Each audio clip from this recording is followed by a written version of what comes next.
So happening, guys, welcome to YouTube's most criminally undersubscribed channel. Thank fuck. Yeah, sorry about the lack of intros, because my mate who does all that stuff's having Christmas or something. Right, so this is going to be, I'm reluctant to even say it, because people say this shit all the time, but unless anything of substance happens, this is the last time I talk about Decca on the channel. I've been watching that live of his tonight. Apparently, I remember this, waiting for his expose, If you look back through all the videos I've made, I've always kept that element of innocent until proven guilty, regardless of what I personally thought. A lot of people have just been fucking nonsing him off and fucking calling him a rapist and that for months, and I was thinking, well, you could be accused of this sort of stuff, and it could be trolls, as he calls them, what do you call them, trolley heads or something. He invented a word for them anyway once. Thought it could be a bit of a campaign against him, and then when you start, I'd watched so much stuff about this, too much. And, and tonight now he's going to bring out this paperwork. And it was never going to be about him giving a list of all his convictions, If you followed this as closely as some of us, he's got a lot of NFAs on his record, no further actions, which basically mean something's happened, it's gone to the police, and then no further action is being taken. That doesn't mean nothing's happened. That just means that the police don't deem it worthy or haven't got the evidence to charge somebody and take it to the Crown Prosecution Service and have a realistic chance of a conviction. Now, some of them were rapes, anal rapes, I believe. I remember Decca saying once that he got arrested. The police took his phone, went through his phone, and then no further action on the alleged rape. Now, if he's got, if him and a woman are sort of messaging each other on the phone, and it's all getting a bit sort of sexually graphic, and then 3 days later, he raped somebody, but then he can show on his phone, oh look, 3 days ago she was saying this, that and the other. The old Bill, as much as they may agree with a woman that something's happened and he could potentially have raped somebody, they know if that goes to court and then the defence solicitors are going to pull out these records of the woman on a previous occasion sort of being involved with him, they know the chance of a conviction are unlikely. And this is part of how ridiculous, this is why there's so few convictions for rape. Because of stuff like this, do you know what I mean? So, but apparently this has happened. He's got like about at least 3 of these incidents, separate women, different places, totally unconnected. There's also NFAs about stuff with like an 11-year-old girl. There was also talk of him going to meet a neighbour, a teenage neighbour. And the mother found out, intercepted the sort of text messages, and she went, and then he turned up. So, by him coming on tonight and showing a list of, oh yeah, I was done for bloody possession of cocaine by her in 2005. 2008, yeah, a bit of criminal damage, or 2012, all that's on sort of public record, but all that's by the by, that wasn't what this was about, and he knows that. So to announce this big fucking, clear my name tonight, and then come on and completely ignore what the real sort of accusations are, it's just fucking madness, isn't it? You know, alright, so you're admitting you got done for fucking criminal damage, you're admitting that offence with the girl in the club. You know what, you're admitting all the things that people already know about. But you're not going to even talk about the fact that 3 separate people have accused you of the same offence. And the police, for whatever reason, haven't been able to take it any further. Now, for somebody who like records a lot of phone calls, doesn't he? Keeps a lot of records, and you know, as I say, I don't know any of this for a fact, right? But he could be that twisted that he knows in a few days' time he's gonna do what the fuck he wants with someone. So he knows, right, in the meanwhile, I've got to get enough information that should I ever be accused of anything, I can just go, hey, well, have a look at this. You know, have a look at this. Basically discrediting the complainant, you know. And as I say, there's been so much thrown at him. And it's, you know, it's a natural reaction to think, all right, once or twice or whatever, but when there's countless accusations and countless different people, hey, there's fireworks going off. I don't know if that's anything to do with Decca. Yeah, when there's countless things he's not addressing, then, you know, as I say, it's impossible to prove him guilty on the NFAs because they never went to court. But the fact that, you know, several similar potential offences, serious offences, all end up no further action, it does, well, it makes me think, you know, if I had to have a bet on it, I'd say yes, he is guilty of those offences. And yes, he's made sure, because he's fucking quite mental, he's made sure that he's got enough material to discredit the complainants before he commits the crime. You know, it's all a bit sordid, isn't it? But, you know, if a woman says to you on a Monday, right, oh, come round my house, I want to fuck the ass off you, blah, blah, blah. If she says that on a Monday, yeah, and then on Thursday you ring her up and say, oh, can I come round to your house? And she says, no, I don't want to see you tonight. Well, if you go round to her house on a Thursday, acting like it's Monday, that's not allowed. Do you know what I mean? It's not allowed. And I think that's the sort of caper he's been sort of saying. One thing I always remembered, right?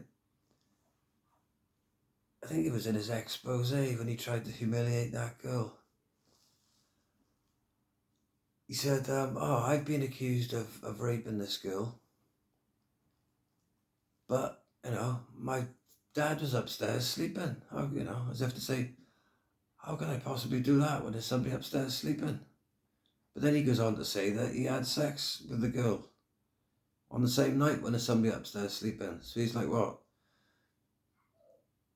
So he can have sex with somebody with his parents upstairs, but how could he possibly rape somebody with his parents upstairs? There's no logic, is there? There's just fucking no logic to it. It's too much doesn't add up. He's had an opportunity now, which he's sort of been forced to do something because the DD Fight Club have said we're washing our hands of you unless you sort of fucking prove yourself innocent. That's the only thing that's inspired them to bring this out tonight. And he hasn't addressed the actual issues. You know? He hasn't. And I don't really, that's the thing, because there are no further actions, yeah, and he hasn't like been to a court and convicted, then there's no actual proof apart from the sort of the word of the sort of alleged victims, because it's never got to court, and he's never been questioned properly, and there's any potential evidence, etc., has never been gathered and looked at. So, as much as it fucking looks wrong, then it looks dodgy to me. You can't technically prove that he's done these things. But also, he can't technically prove that he hasn't. So he's just omitted to even mention it. Which, I thought, right, in his expose, I thought he was going to come out, because he said this expose is going to clear it once and for all. I thought he was going to come out and go, right, rape accusation number 1. This is the woman's name. Okay, here's a text message this woman sent me 2 days before this alleged rape, saying, I'm going to fucking stitch you up, you bastard, you fucking, for finishing me or for pissing me off, blah, blah. All right, well, there's number 1 looking a bit dodgy. Rape accusation number 2. Right, see this woman now, rape accusation number 2. Right, look, here's a fucking, she's accused 5 different blokes of this over the years, and they'd be like, all right, well, number 2 looks a bit fucking, do you know what I mean? I thought he was going to go through every sort of, the 3 sort of rape accusations, the stuff with the 11-year-old, the stuff with the neighbour. I thought he was going to go through them all one by one with enough information for people to think, oh, do you know what, you may have had a real fucking run of bad luck, yeah? He didn't do it in the expose, and he hasn't done it tonight. He's just, he can't talk about it. And why is that? So yeah, the expose, I come out of that thinking, all you've done is all the things you've been telling us for the last few months, you put them all together, 3-hour overly dramatic presentation. Because, yeah, that's what I thought, like I was saying just now, with going through each thing one by one. That's what I thought was going to be the end of the expose, right? I thought he was going to go through all the different people who have accused him of stuff. And he, tried to discredit Danny Christie, didn't he? It's like, oh, he's fucking accused me of stuff, but look, he's done this. Stuff that Christie's admitted to, taking responsibility for, which, it is what it's all about, yeah? And then somebody else he accused of that, what's his name? The Humble Dryer. And he tried to discredit him. So he tried to discredit all the people accusing him of stuff. And then I thought at the end of the expose was going to be him going, right, accusation number 1, blah, blah, blah. This is, and have some sort of explanation of how he could, possibly have been set up or didn't do fucking none of that in the expose, and he didn't even mention them tonight. He just gave a big list of all the things he's done wrong. And then he did that. I couldn't read it. I don't know if it was my phone or what, but I couldn't read it for ages, and suddenly I could read it. And there was some sort of fucking racist stuff in it, which he hasn't mentioned, racist and religious, something he was nicked for. Can't remember what it said. But if it's like racist and religious, sort of, I don't know if it was fucking hate speech or something's gone on, but my guess that's it's going to be some sort of Muslim related thing, innit, I don't imagine he's been I don't imagine he's been having a pop at the Mormons. So he's obviously got into some sort of argument and thrown a load of racism at it. And I'm sure he hasn't mentioned that before, so it's not going to do him any favours either, is it? But yeah. But yeah, I've been covering these fucking... Started off, I got involved with this because it was kicking off with English and Atwood and Darren G and all that, and I was wondering where that was going to go. And now it's gone off into so many other different avenues, innit? Now you've got this big fight thing going on in March now, which I don't imagine Decca will be involved with. But a few of the people involved in that, was it Paul fighting trolls, living in London. Ben Hatchett. I can never remember his name, so I've told myself Benson Edges, right? PH, Ben Hatchett. Yeah, so this fight thing isn't until March the 19th. We're now in December, and they're making videos about it every day. Do you know what I mean? So it's going to be a long few months, isn't it? I think that'll be Decca off the scene. Do you know what I thought tonight? I thought he was going to come on live, and I thought he was going to go, right, here's fucking proof I haven't done anything wrong. You bastards, you fucking done me up like a kipper. Boosh. And it was going to be, whoa. Do you know what I mean? I really thought it was going to be something dramatic like that. Obviously, thankfully it wasn't. Do you know what I mean? I'm not saying that's what I wanted to happen. But I thought it was going to be something like that. You know, I didn't think he was going to come on and just say a load of stuff that people probably already knew and ignore the actual issues that people have been ramming down his fucking throat for months, you know. So I feel, yeah, there's no more to say about that, you know. As I say, I've been saying all along, you know, I got no favourites. I'm not here to fucking attack anybody. I'm just here to cover what goes on, you know. Like a proper sort of journalist should, you know. I don't come into this looking to stitch anybody up. I'm just using my journalism degree I haven't got to sort of analyse stuff, you know. And I got, I haven't got a psychology degree either, or a sociology degree, so I'm using those other degrees I haven't got to look at the sort of psychological side of all this going on. And yeah, just using a lot of experience I haven't got, you know, in humanities, basically, to look at the social reasons for this, you know, why all this is going on, how much of this sort of online warring is as a result of like lockdowns and things like that, you know. Is everybody, you know, and I know that the podcast sort of wars is only a little snapshot of society, but I see it in other sections of society. Is everybody just going fucking mad? Do you know what I mean? Is that the plan? Is everybody just losing the fucking plot? You know? I started this channel, if you go back to the original videos on this channel, it was just me and a load of blokes from Swansea playing foot golf. The very first one is my film, Foot Golf's Coming Home, the movie. I highly recommend you watch that.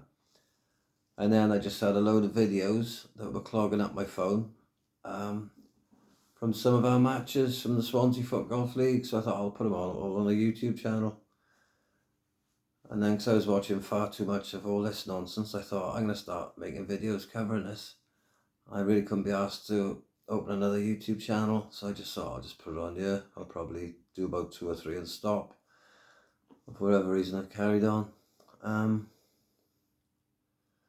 So yeah, January soon, innit? New Year's Eve tomorrow. So I'll probably sort of continue following this nonsense up until fight night on March the 19th. And then just go back to making foot golf videos when the season starts. So yeah, as ever, a sort of highly low energy look at what's going on. There'd be no bloody bells and whistles on this one, as I say, because my mate's doing Christmas. So you won't have the old suppose just add it now. So yeah, so unless anything actually happens, I'm not going to bother with the Decca Heggie business anymore, because it just seems pretty pointless, innit? You know, there's no way of proving beyond any reasonable doubt he's done these things. He's not trying to prove he hasn't, because there's no way of him being able to do that, you know. So it seems like he's in a bit of a sort of a checkmate situation, and he catch-22 situation. If he shows what people are asking for, not going to have the result he wants. But the people who are asking him to show these things, they need him to show it so they can be sure about what they're accusing him of being. What can you say, huh? Anyway, it's been a lovely year, hasn't it? Hope you've all had a good year. It's been tough, hasn't it? You know, with all the stuff going on. All these bloody coughs and colds everybody apparently is getting. Won't say too much on that, but you won't see any pricks in my arm, son. Or my bum. No pricks in the bum. I'll have as many pricks in my arm as I have in my bum. And that's a big fat 0. But yeah, I hope you're all well. You know, New Year soon, isn't it? New Year, new me. All that shit. You know, we'll start again. God, it's going to be cracking next year, isn't it? 2022. Can hardly wait. Anyway, that's enough from me. Thanks for listening. If you made it to the end, take my hat off to you. Congratulations. You've obviously got a lot of patience. And yeah, I'll see you next year. All the best, Airy Chest.